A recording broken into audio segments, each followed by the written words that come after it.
In this video, I found my 12 best examples of solving rational expressions from a playlist of over 84 videos. When solving rational expressions, there's a couple things we want to keep in mind. Get rid of the denominator. And a lot of times to get rid of the denominator, we need to multiply by the least common multiple. So a lot of times factoring is going to be involved. In this video, I'm going to cover examples of just a simple proportion, as well as rational expressions with 2, 3, and 4 rational expressions all within. So sometimes it can be complicated, but we're going to start off easy. But I know by the time you go through this video, you're going to have a better understanding of how to solve rational expressions, as well as identify extraneous solutions. I hope you enjoy. What I'd like you guys to do in this case is, again, first thing for all of these, I'd recommend finding the LCD. And the LCD of y plus 1 and 3 is simply just going to be the product. Majority of the time, that is going to be your LCD, is the product of your two denominators. However, we did talk about when we looked at multiplying, dividing, or adding, like you could have common denominators, right, already, right? So just be careful. Make sure you guys simplify that and look for denominators that are shared. So then what I'm going to do is I'm going to multiply everything by that common denominator, because I want to get rid of all my fractions. Here, you can see the y plus 1's divide out. Here, the 3's divide out. So you're left with 3 times y is equal to 2 times y plus 1. OK? Now, what I want you guys to notice is this works for this one and this one only. By multiplying everything times the LCD, what you guys notice is I'm left with the product of 3 times y, as well as the product of 2 times y plus 1, which is where we get the trick of the cross product, or called cross multiplication. OK? That's where that comes from. That's why that shows up. OK? So I don't have a problem with you using it. But you should understand, this works for this problem because we have a proportion, a ratio equal to a ratio. If you try to do cross multiplication on your problems, you're going to get it wrong. And that's what people do. They're like, oh, OK, I get cross multiplication. And then they try to do it over there, and they get it wrong. OK? So the best advice I can give you is just multiply everything by the LCD, right? And you're going to get the exact same answer. It's not like it really took that much more work. Now I can just apply distributive property and then subtract. Y is equal to 1. OK? The way to determine the LCD, ladies and gentlemen, is just simply multiply your denominators. All right? That's not always going to provide you with the LCD. You want to make sure that if you can factor them first, maybe they see if they have any common terms. But a lot of the more likely, here, the LCD, guys, is just their product. So we'd write LCD equals x plus 3 times 2x minus 1. Now we know what the LCD is. I'm now going to multiply both of my expressions by that LCD.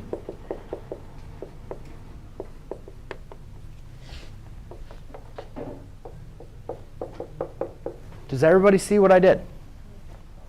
Yes? OK. Now, what we notice is what's important about this is, again, the whole purpose of solving rational expressions is to solve them without the rational, without the fraction. So x plus 3 divides into our LCD 2x minus 4 times. And then this divides into x plus 3 times. So now I have this equation. Do you guys see that? Yes. I eliminated my fractions by multiplying by the LCD. That's what you guys need to write down and make sure you remember to do. Find your LCD and multiply it by every term. That eliminates your fractions. We're trying to eliminate the fraction here. Where over here, we're not trying to eliminate them. We're trying to combine them. So that's why I multiplied the LCD on the top and the bottom, so we had the LCD for both expressions. Well, now I apply distributive property. 8x minus 4 equals 10x plus 30. Then I always like to get the x's on the same side first. So what I'll do is I'll subtract an 8x, because I always like to make my x's positive. It's OK. You did the same thing. You did it correctly.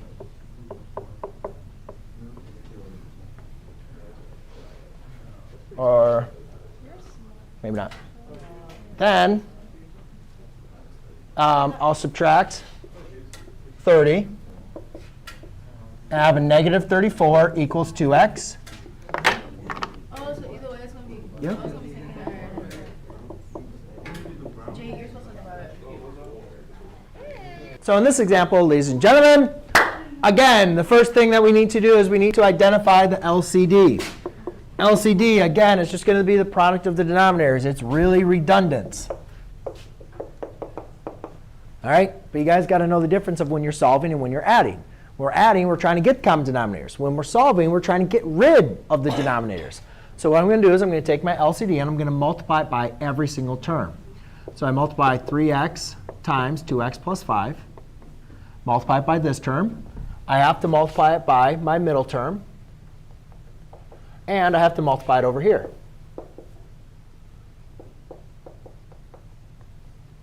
Does everybody see that? Okay. So now, over here, we can see that 3x plus, or 2x plus 5 divides the top and the bottom. So I'm left with a 3x times 7x plus 1. Over here, multiplying by 1 is just going to leave you with plus 3x times 2x plus 5. And then on the right side, my 3x's divide to 1. And I'm left with a 10x minus 3 times 2x plus 5. Now this is going to be fun. So what we have to do here on the left side is we have to apply distributive property. On the right side, we need to apply FOIL, which is really just a fancy way of doing distributive property. So over here, I have 21x squared plus 3x 1 times, I had to multiply it by my LCD. Well, what's 1 times 5? 5. What's 1 times 3x times 2x plus 5? 3x times 2x plus 5. See what I'm saying? So then I apply distributive property here. So that becomes a 6x squared plus 15x equals, this becomes 20x squared plus 20x minus 6x minus 15. Now, for diamond, we will group and combine on each side first. Sure.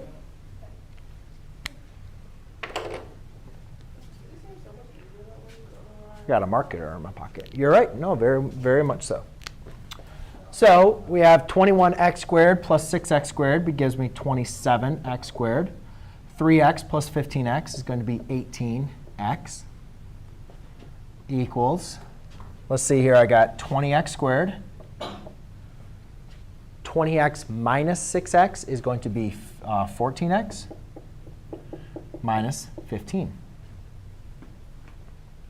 Now, we basically want to solve for 0. So we get all the x's to one side here. So I'm going to subtract the 20x squared.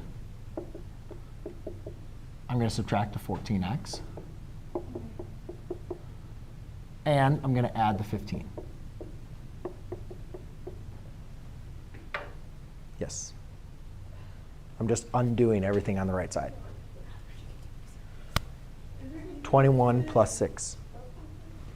So now I have 7x squared plus 4x plus 15 equals 0.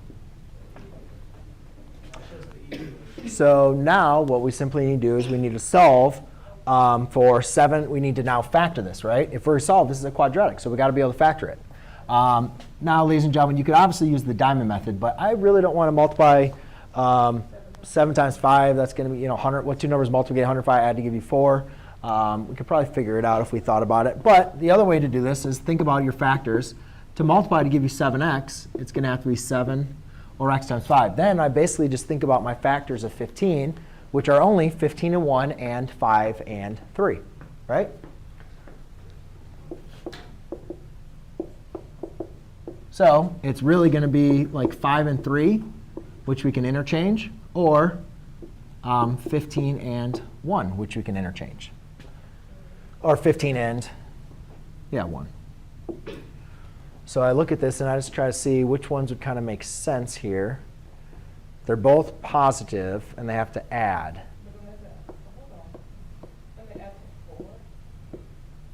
That's not going to work. That's not factorable.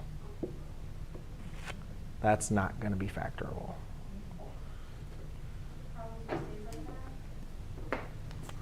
No, you got to solve. So it's either I wrote down the problem again wrong.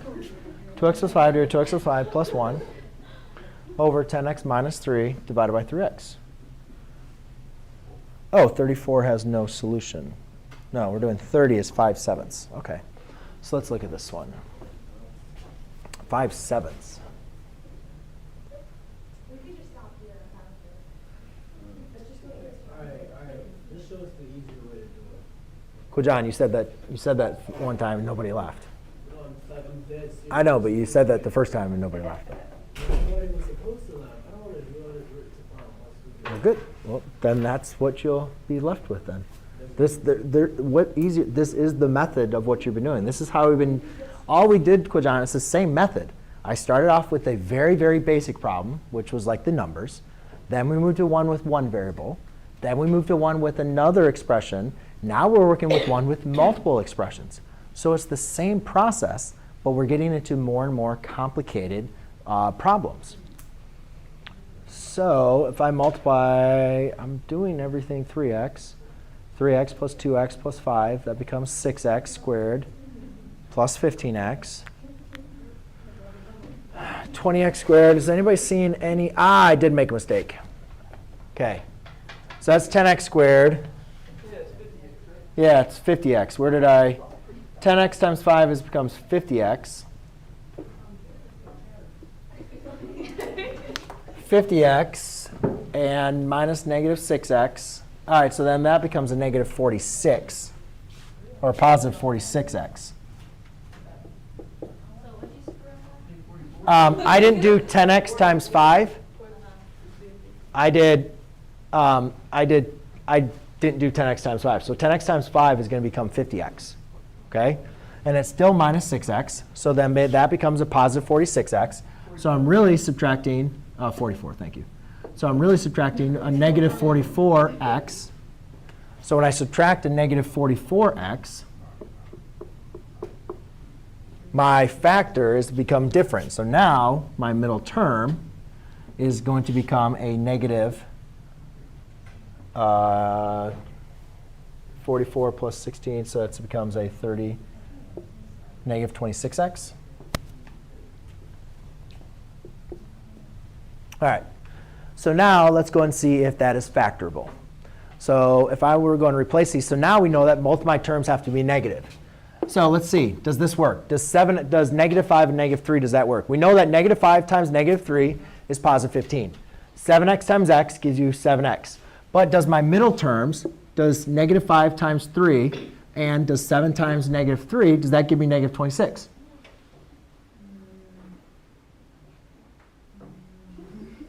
Negative 5 times x is what? Negative 5x. 7x times negative 3 is a negative 21.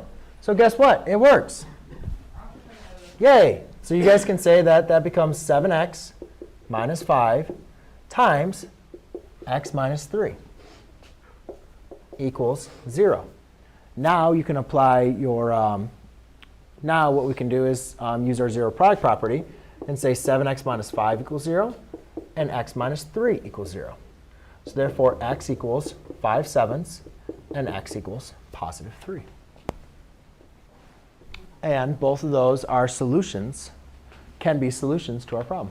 If you guys remember last class period, I did do an example, but the main important thing I wanted to highlight from you is when we have rational expressions. Yes? Actually, I'll let you finish talking. OK. When we have rational equations, though, the main important thing is we want to get rid of the fraction. Get rid of the fraction. So the one thing that we discussed, I did 2 previous examples, then I actually did a problem on the board. But the main important thing, guys, is determining what the LCD is. And if we can find the LCD and multiply every single expression by the LCD, then all of our terms in our denominator, since we have the LCD, they're all going to divide into the LCD. So that's going to eliminate having a denominator. However, before we determine the LCD, we want to make sure we simplify all of our expressions. OK? So now you guys can see that my denominator now consists of 1, x plus 1, and x times x plus 1. So remember, my LCD has to be able, all of these denominators have to be able to divide into it, correct? So my LCD in this case is going to be x times x plus 1. Does everybody agree that that's going to be my LCD? Anybody have any questions on finding that? Yeah, I mean, technically, but just, I mean, always think about it. I mean, does x plus 1 divide into that? Yeah, x times. Does x times x plus 1 divide into that? Yeah. Does 1 divide into that? Yes. So just want to make sure that all of your terms divide into your denominator. So now we multiply every single expression by our LCD. And what's nice about that is the division property. What the division property again says is whenever you have a term or an expression divided by itself, it divides to 1. Well, that's not going to be anything, so that's going to simplify to 2 times x plus 1 minus x plus 1s, those divide into 1, and then equals, and then here the x's divide out, the x plus 1s divide out, and we're equal to 1. Apply the illustrated property. 2x squared plus 2x minus x equals 1. Yes? Attention students, anyone dressed as tacky tourists on Tuesday for Spirit Week today, report to the courtyard immediately for a picture. Anyone dressed as tacky tourists for Spirit Week, report to the courtyard immediately for a picture. Yeah, go ahead. How'd you get minus x after the 2x? She definitely said after. You know, what are you covering? What are you doing? Homework. Say, go ahead. Say, sorry, say your answer again. How'd you get minus x? I see how you have 2x. Yeah, right there. Because it's minus. X times 1 is what? X, so it's minus x. Oh, I didn't see the x there. I just saw you crossed out x plus 1. Yeah, x plus 1, but there's still an x there. X plus x times 1 is x, so it's at minus x. Okay, I see it. Now, I get this, and I get 2x squared plus x. I got to have, you guys understand this is a quadratic, right? We can only solve a quadratic when it's set equal to 0.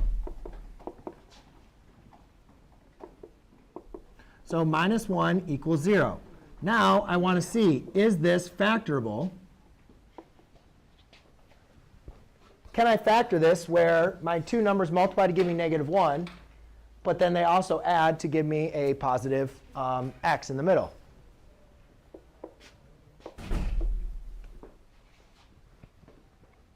Equals 0. Do you guys agree that's the factored form? Then you said both of them equal to 0, right? Yep, and then you'll set both into 0. Does 2x times x give you 2x squared? Yes. Does negative 1 times 1 give you negative 1? Yes. Does negative 1 times x plus 2x times 1 give you x? Yes. Then you apply the zero product property, and you set them both equal to 0. Therefore, you have x equals 1/2, x equals negative 1. However, ladies and gentlemen, as I mentioned last class period, whenever you get your solutions to your rational expression, you have to make sure you go back into there and you plug your answers back into your equation to make sure they do not make your solution extraneous. Well, when you plug in negative 1 back into this equation, it makes my denominator equal to 0, right? So therefore, this is an extraneous solution. Yep. How did you go from 2x squared plus x minus 1 equals 0? Now, how did you determine where to put the parentheses and what is it? I mean, this is just going back to factoring. You got to know that the first two terms are multiplying to give you 2x squared. The last two terms have to multiply to give you negative 1. What are your only options for negative 1? Negative 1 and positive 1. Or your other option was positive 1 and x minus 1. That's the only options you have, right? Well, what's the only one that multiplies to give me a middle term that's positive? This one. Welcome. So in this problem, what we want to do is simplify, and then we want to get rid of the fractions. OK. So the first thing is I noticed that I have a trinomial, and I want to determine, can I simplify this trinomial? So what I'll do is I'll write it over here. So I'll have x squared plus x minus 3. And what we want to do is determine, can that be factored down? Actually, the problem is written incorrectly. I believe that is x squared minus 6. Yes, it is. OK. So that's a minus 6. Therefore, we know that this can be factored as x plus 3 times x minus 2. All right. So what I'm going to do then is I'm going to rewrite my denominator as x plus 3 times x minus 2. Now, the reason why I did that and why that's so important is because now in the factored form, we can more easily determine what our LCD is. Because we can see over here, this number 1 has a denominator of 1. But out of all our denominators, we have x plus 3, x minus 2, 1, and x minus 2. So we can determine that the LCD is just simply going to be x minus 2 times x plus 3. All right? So now, we need to eliminate our fractions. So once we simplify it, down to the next step is to eliminate all of our fractions. And to do that, we're going to multiply by the LCD. Every single term by the LCD. Okay, and what's nice about that, you can see how it eliminates because x plus 3 in the numerator and x plus 3 in the denominator divide to 1. That divides to 1. Over here, nothing is going to divide out to 1 with 1, but over here, my x minus 2 divides out. So therefore, I'm left with 5 equals, now I just have x plus 3 times x minus 2. We know that can be multiplied back over to give us this trinomial. So I'm actually going to expand this to x squared plus x minus 6. And then plus, I have x minus 3 times x plus 3. Well, through factoring, we should notice that this is a difference of 2 squares. And since I want to simplify this, I'm going to rewrite that in my factored form. So x minus 3 times x 3 is going to be x squared minus 9. Now I can apply distributive property, because remember we're trying to solve for x. So we have 5 equals 2x squared plus 2x minus 12 plus x squared minus 9. Now I just need to subtract my 5. Subtract 5 on both sides, because remember when solving a quadratic, because we have our x raised to the second power, we need to set our equation equal to 0. So we have 0 equals, well, I can combine the 2x and the x to give us 3x squared. I can't combine the 2x with anything, so plus 2x. And then I have negative 12 minus 9 is going to be negative 21, minus 5 will be a negative 26. So now to solve, there's a couple ways we can solve. We can complete the square. We can try factoring, or we can also try quadratic formula. So the first thing when looking at this is I always want to see, well, let's try to factor it, right? So I do 3 times negative 26, which would be a negative 78, and then I take my middle term 2. And I need to determine what 2 numbers multiply to give me negative 78, but then add to give me positive 2. I am not aware of any 2 values that have a difference of 2. 9 and 8 would be the closest, but that gives me a 72, and that only has a difference of 1 anyways. So that would be my closest value that I could see that would be close to that, but we can see that this is not factorable. So we cannot factor this. So therefore, what I'm going to do is I'm going to have to use the quadratic formula. Now remember, the quadratic formula comes in the state whenever we have a quadratic in ax squared plus bx plus c. And then that form is x equals opposite of b plus or minus the square root of b squared minus 4 times a times c all over 2a. So now what I'm simply going to do is just plug in my values and then simplify. So my values of x are going to equal the opposite of b, which is a negative 2, plus or minus. We have the square root of b squared, which is 4, minus 4 times a, which is 3, times c, which is a negative 26, all divided by 2 times a, which a is my 3, so therefore it's going to leave me with a 6. All right, so now what I need to do is go ahead and determine what's going to be in that discriminant. So rather than using everything in here, let's go ahead and do this. So I have 4 times 3 times 26. That's going to be 312, positive 312, so it's going to be a 316.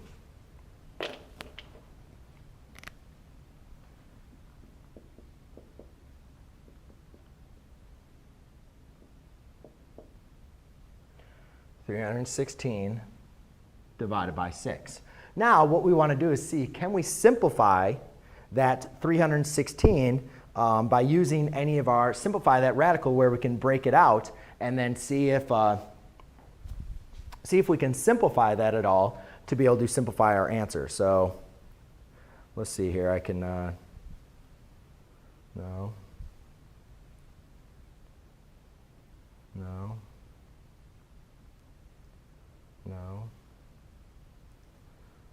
Oh, wait a minute. Yes, I can simplify this. I can actually break this down. 316, I can break this up and do the square root of 4 times the square root of 79. And then I can take the square root of 4, which would be 2 radical 79. So now what I'm going to do is I'm going to rewrite this as, instead of square root of 316, I'm going to rewrite it as 2 square root of 79. So I have x is now equal to negative 2 plus or minus 2 square root of 79 divided by 6. And now what we can see is I can eliminate this 2. I can divide everything by 2 and to obtain my final answer, which is going to be a negative 1 plus or minus the square root of 79 divided by 3. There you go, ladies and gentlemen.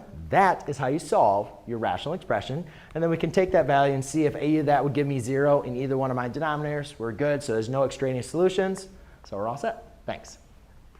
When identifying the factored, again, we need to factor this. So I can factor this to x times x plus 2. So again, by identifying the LCD, what I'm doing is I'm looking for my unique terms. So I could say right now x plus 2 is unique. I can say x is unique. But I'm not going to do x plus 2 again, nor am I going to do x again. So therefore, my LCD is just x times x plus 2. And that's it. You're not going to redo redundant terms.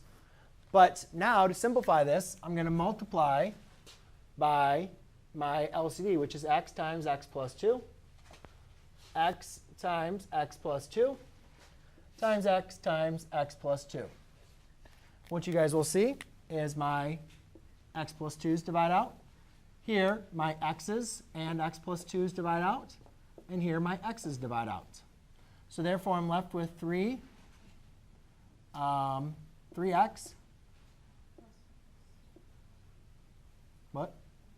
plus 6 equals 3 minus x times x plus 2. Well, ladies and gentlemen, I need to solve this, right? So to solve this, I see that I need to multiply these together. Excuse me. We're going over this problem. Should be writing this down. So I need to apply distributive property here, or FOIL, to multiply this out. So I have 3x plus 6 equals, let's see, this becomes 3x plus 6 minus x squared, and let's see, minus 2x.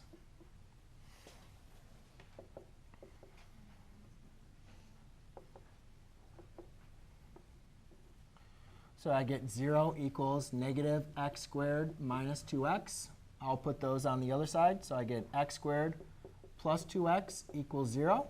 Factor out the x. X times x plus 2 equals 0.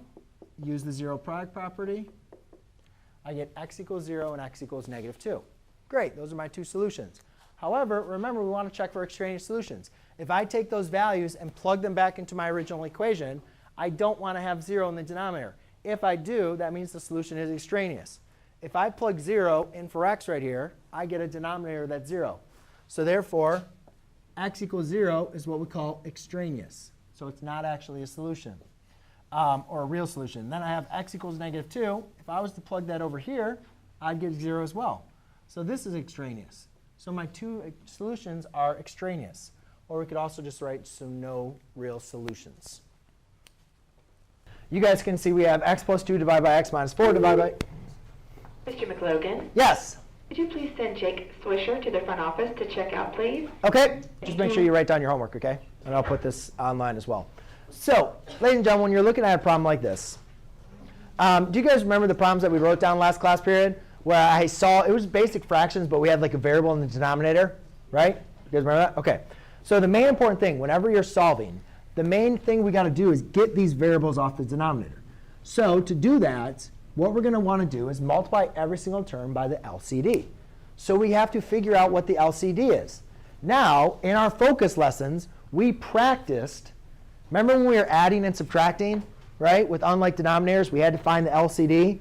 Or when we were doing complex fractions, basically what we did was multiply everything by the LCD, which is the same thing. So the first thing we want to do is factor anything that we can. Always factor. That's going to be simplifying this.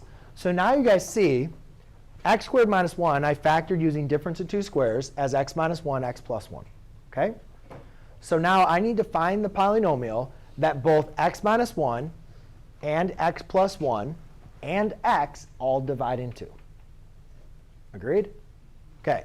So my LCD is going to be x times x minus 1 times x plus 1. Do you guys agree with me that every single one of my denominators divides into that LCD? Yes? OK. So now, how do we use that LCD to help us solve? Well, if we multiply every single one of our terms by our LCD, we can use the division property to simplify. So what I simply do is just write it multiplication times every single term. All right, see ya.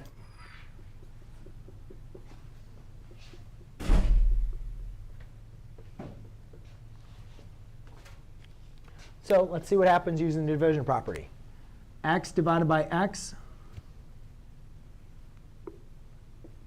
that divides out. Whoa, whoa, whoa, whoa, whoa, whoa,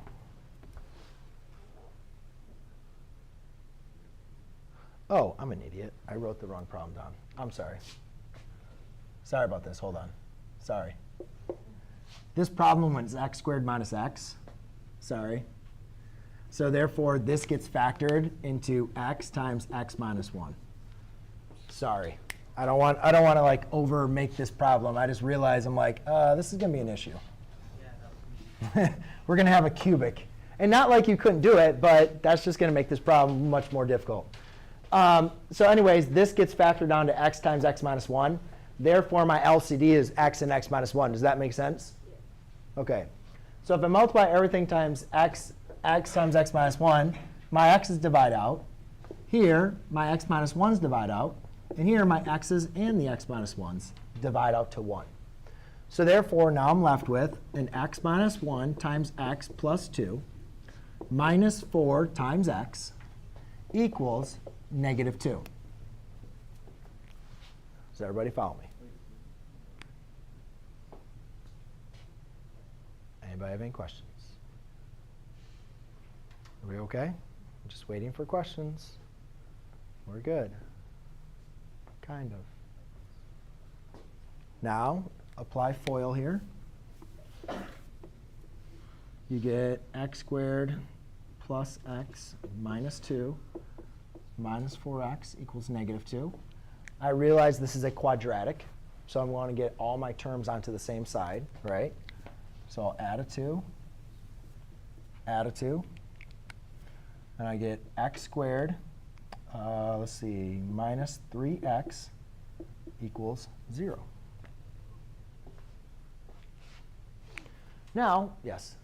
When you have the 4 up there, it has to be 4 with the x. Well, the x minus 1 is divided out, so that's x. Now remember, what am I doing with this LCD? I'm multiplying the LCDs, right? So that's really 4 times x. Okay. Has everybody followed me so far? Anybody have any other questions? Now, yes? What is this called? Like, what is this? We're just multiplying by the LCD. We're solving rational equations. It's the same topic that I started with last class period, so that's why I didn't write it up there. Now, in this case, we don't really actually have to factor using a trinomial or quadratic formula. This one's actually not that bad. I can just factor out the x. When factoring out an x, I'm left with x minus 3 equals 0. So I can say x minus 3 equals 0 and x equals 0.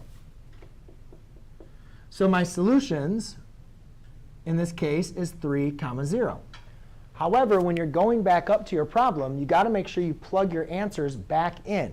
Because remember when we were graphing rational expressions, the first thing we did when graphing a rational expression is to do what? It's the first thing we do. Find the what? Vertical asymptotes, right? The points where the values are not a part of your domain. If you guys take your solutions and you plug them in and they make your denominator equal to 0, they're not a part of your domain. So you guys can see 0, when I plug 0 in, that makes that denominator and that denominator 0, right? So 0 is not in is not actually a solution. And the mathematical word we call that is extraneous. Nope, so that would not be a solution. Because when you plug 0 back into your equation, it makes the denominator 0. You can't ever have your denominator equal to 0. So you always want to make sure you guys go back and check your answers. All right, so in this example, you guys can see we have variables in the denominator, right? And we're solving, right? So therefore, the same just thinking I did on those two problems. I know this says polynomials and so forth, but all we're going to do is multiply by the LCD. But before we do that, we always want to simplify. So you guys can see I can factor this, right? What two numbers multiply to give you 3, add to give you -4? Oh, this is actually the same factors. But just factor that out, because what that does is that helps us out. Because if you guys remember in the last one, remember that one where all we did was to find the LCM, we just multiplied every single denominator, right? Well, you would not want to say your LCM is going to be x minus 1 times x minus 3, and then multiply x squared minus 4x plus 3. Can you guys see what problem that would be, right? So factor this. So therefore, you can see, hey, guess what? These are redundant, right? They already show up. So of course, they're already in the LCM. So my LCM is just going to be x minus 1, or LCD, x minus 1 and x minus 3. Because I factor this down, and those two are there, right? So that's helpful. That's good. So always factor before you determine your LCD. Then, just like I told you before, let's multiply everything by our LCD. No. No.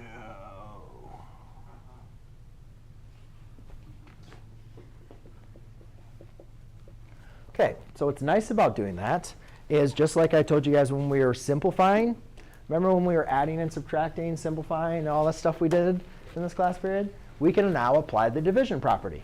Whenever you have a term or an expression or a variable divided by itself, it goes to 1.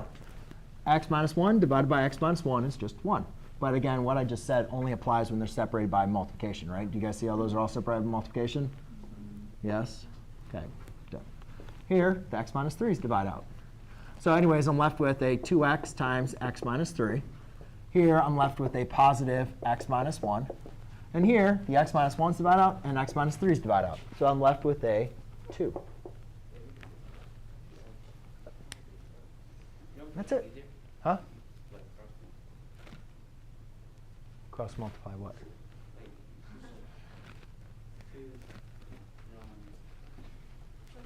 To do that, if you were going to apply cross multiplication, you would have to combine these. Did I show you how to add two rational expressions? Yes, but since they don't have two denominators, you would have to get common denominators, combine them, and then apply cross multiplication. But in my same fact, I still would not want to do cross multiplication. That's just as much work as doing this. My main mode of thinking, whenever you guys have a rational expression, find the LCD and multiply every single term to get rid of it. Now we have an equation. Can we solve this? It might be difficult, but we can solve it, right? First, we apply distributive property. 2x squared minus 3x plus x minus 1 equals 0. I notice that this is a quadratic, right? So for us to get a quadratic, I got to get everything to, no, wait, it's equal to 2, right? I have to have everything equal. I have to get everything to the same side. So I'm going to subtract the 2 on both sides. And then I'm going to combine my like terms, which I get 2x squared minus 2x minus 3 equals 0. Yes, good job. Negative 6x, so then that would be a negative 5x, right? Yes? OK. So, ladies and gentlemen, there's a couple ways that we've discussed in this class, right? You could try to factor this. You could use the quadratic formula, right? There's a lot of different ways in your phone, though. Doesn't really do as much, or at least won't allow to be used in your phone. But on your homework, you could definitely. That was the hint. But you could use quadratic formula. You could graph it, find the intercepts, and so forth.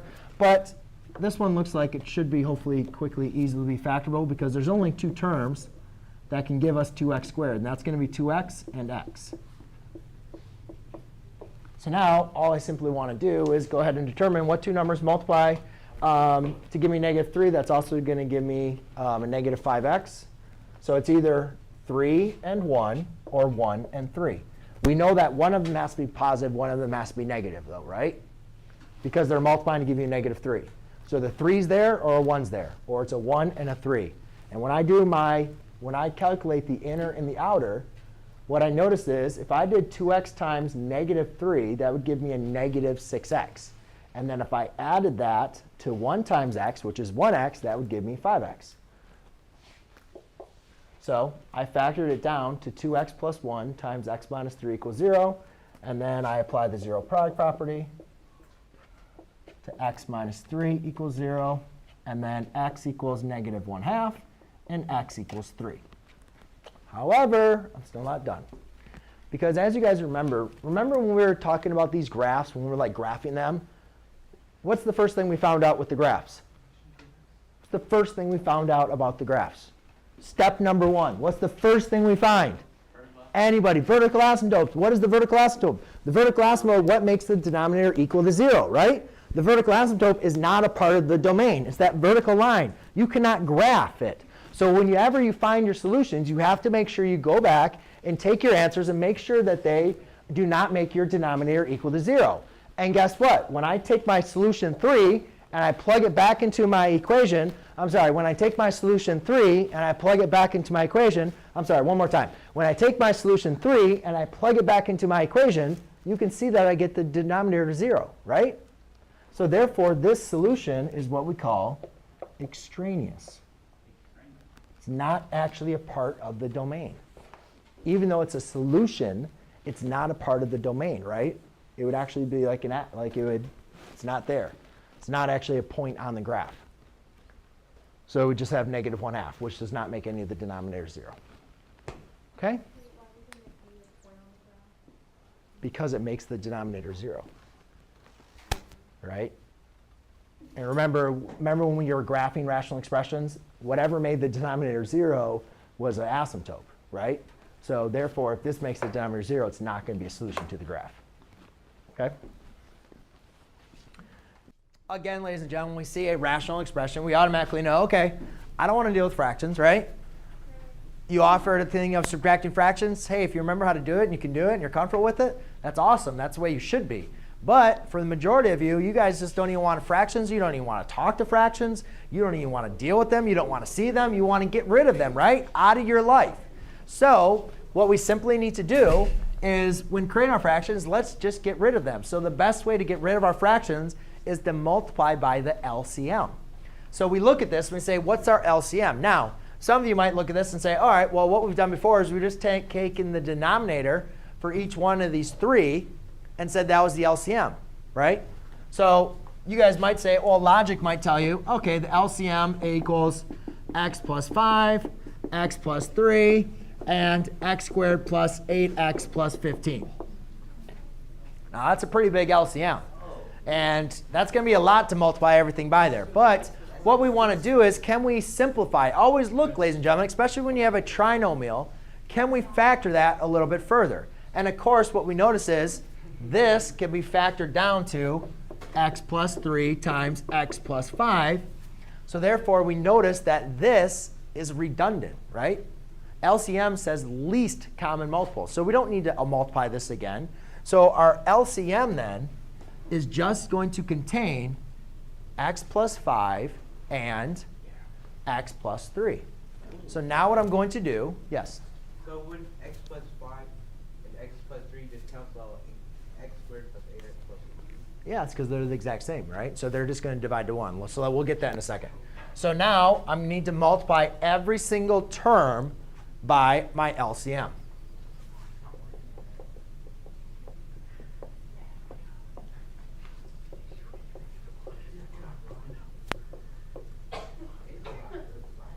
I guess I already had this one conversation before, but I guess some students maybe didn't understand the directions. OK, so now what we look at this is we notice, all right, so if I was going to multiply this times that, I notice that my denominators divide to 1. So I'm just going to be left with 2x times x plus 3. We already talked about how this factored down is this. So we know they're exactly the same. So if I divide the same expression over the exact same expression, that divides to 1. So therefore, I'm just left with x squared minus x plus 10. Notice my inclusion of the parentheses. Okay? You're subtracting this whole term. So you're subtracting x squared minus x plus 10. So I want to put parentheses in there so I remember that. Then when I go over here, I notice x plus 3 divided by x plus 3. That divides the 1, so that's going to equal 3 times x plus 5. Okay? Now, ladies and gentlemen, we can apply distributive property. So therefore, I have 2x squared plus 6x minus x squared plus x minus 10 equals 3x plus 15. Whew. It's a big multi-step equation, right? Taking you back to Algebra 1, flashbacks. Wow. Okay, so now before we can combine like before we get our variable to the same side, let's combine like terms. So I know my x squareds I can combine, my x's I can combine. So therefore, I just left with x squared plus 7x minus 10 equals 3x plus 15. And automatically, ladies and gentlemen, I noticed that this is going to be a quadratic, right? Because I still have an x squared. So rather than just saying, oh, I'm going to get my x by itself like we did with the linear equation, now I need to set this up as a quadratic. I need to set this equal to 0. Okay, so now I will get everything over to the same side so it's equal to 0. So I subtract 3x, and let's subtract 15. So make sure you guys do that on the same side. And therefore, I'm left with x squared plus 4x minus 25 equals 0. And I don't remember having that as my answer.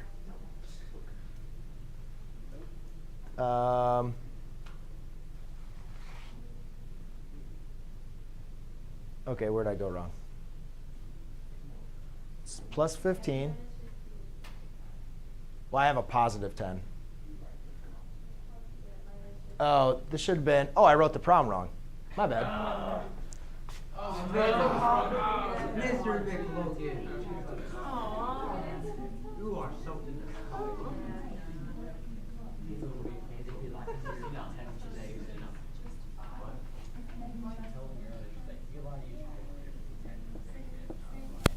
There you go. Sorry about that. I knew I was looking at it. I'm like, where did my problem go wrong? So now, there you go.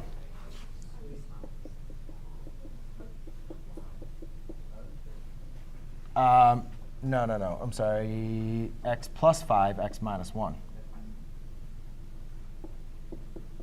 So therefore, now I can apply the zero product property and say x equals negative 5 and x equals positive 1. OK? Cool? Amazing? Good. All right. So let's go back through this again, guys. So again, in this case, we want to factor this because we don't want to just multiply all our denominators to find the LCD. So when we factor this, we get n plus 4 times n minus 2. All right? And what we notice is that is our common denominator, our least common factor denominator, because n minus 2 divides into that. This divides into itself, and n plus 4 divides into that. So then I'll write LCD equals n plus 4 times n minus 2. Now again, in the method that we're talking about today, we're going to multiply everything, every single expression times this LCD. Okay? Now instead of writing it out, we are going to show this with using some little distributive property lines. So if I multiply n plus 4 times n minus 2, you guys can see that the n minus 2's divides out, because that's in the denominator, that's in the numerator, right? Terms are separated by multiplication. So I'll just be left with a 1 times n plus 4. Now, I don't really need to write that, but I'm just doing it for accounting purposes. The next one, if I multiply n plus 4 times n minus 2 times that whole expression, well, then you can see that these are just going to divide to 1, right? So we're just left with 2n plus 1. Then, if I multiply this times that, you can see the n plus 4s would divide out, and you're just left with a 2 times n minus 2. If you don't put the parentheses there, then you're going to get it wrong, right? Because that's 2n minus 4. We lucked out here with the 1, because we didn't really need to write it, but I just did it so you guys could see. But here you don't do the parentheses, you get the problem wrong. So we have n plus 4 equals 2n plus 1 plus 2n minus 4. OK, and now, guys, it's just an algebra 1 problem. So combine your like terms, get them all to the same side. So let's see, that's going to be 4. So n plus 4 is equal to 4n minus 3. And let's see, it'll be 7 equals 3n. N is equal to 7/3.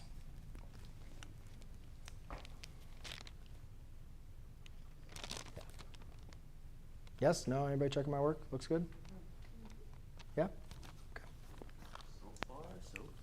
OK, I like this problem because it doesn't seem too complicated, but then it also seems very complicated in its own right.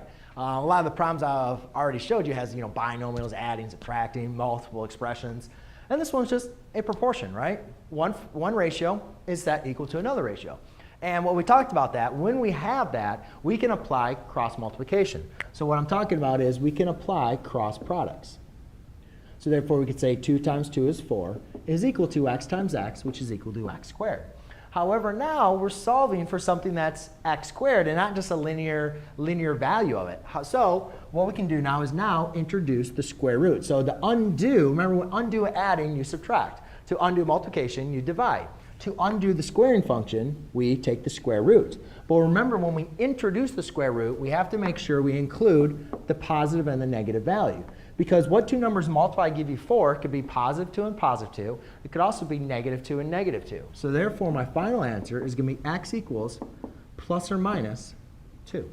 So there you go, ladies and gentlemen. That is how you solve a proportion or a rational equation using cross multiplication. Thanks. Welcome. So what I have here is 4 divided by 2x equals 5 divided by x plus 6. Now, so far what we've talked about is the only way to get rid of our denominators was to multiply them by the LCD. And that's exactly what we can do in this case. But I'm also going to show you a tricky term that I don't really like to introduce as by its name because a lot of students just automatically always want to default to it. So anyways, the main important thing that we need to understand is we need to eliminate our fractions. And to do that, we need to get our denominators eliminated. So to do that, I keep on saying it, is determine our LCD. So we need to determine what is the least common denominator between 2x and x plus 6. Well, they don't divide into each other. So therefore, I can just say that my LCD is 2x times x plus 6. Now, if you remember, the next step that we did is now we take our LCD and we multiply every single expression by that term. So therefore, I'd multiply 2x times x plus 6 times 2x plus x plus 6. All right. Now, the reason why you multiply your LCD is how that eliminates your denominator is, remember, each one of my denominators is going to divide into my LCD, right? So these will divide to 1. And these will divide to 1, leave me with 4 times x plus 6 equals 5 times 2x. Now, I'm just going to go and introduce this because I'm going to do it once. Actually, I'm going to do it a couple times, and then I'm actually going to show it, and I'm just going to say cross multiplication. I said it. So what that means is if you notice, I have 5 times 2x and 4 times x plus 6. And really, where does that come from? Well, you can also look at that multiplication and say, oh, I could have just done it looking at it like this. Rather than determining the LCD and then multiplying on both sides, it's really the multiplication across your equal sign. So that's where cross multiplication comes in. And it's going to work on sometimes. However, if we had multiple terms separated by addition or subtraction, we'd have to just be very careful on how we're applying everything. All right. So anyways, though, we can still work on that. Oh, I'm sorry. You can't use it when you have additional terms because it only works when you have a ratio equal to another ratio, which we call proportion. So a lot of times when we have problems where we have a plus or a minus, a lot of students still want to apply cross multiplication, and it does not work. So anyways, we got to this point, right? All right. So now I just need to apply by using distributive property. So therefore, I get 4x plus 20 equals 10x. That 4 times 6 is not 20. That is definitely 24. All right, so now I'll subtract the 4x to get the x's on the same side, and I'm left with 24 equals 6x. Divide by 6, divide by 6, x equals a positive 4. So there you go, ladies and gentlemen. That's a quick little introduction of cross multiplication. I'll do a couple that are going to be quicker than that, but then you can see how I solve when I have a variable on both sides. The end.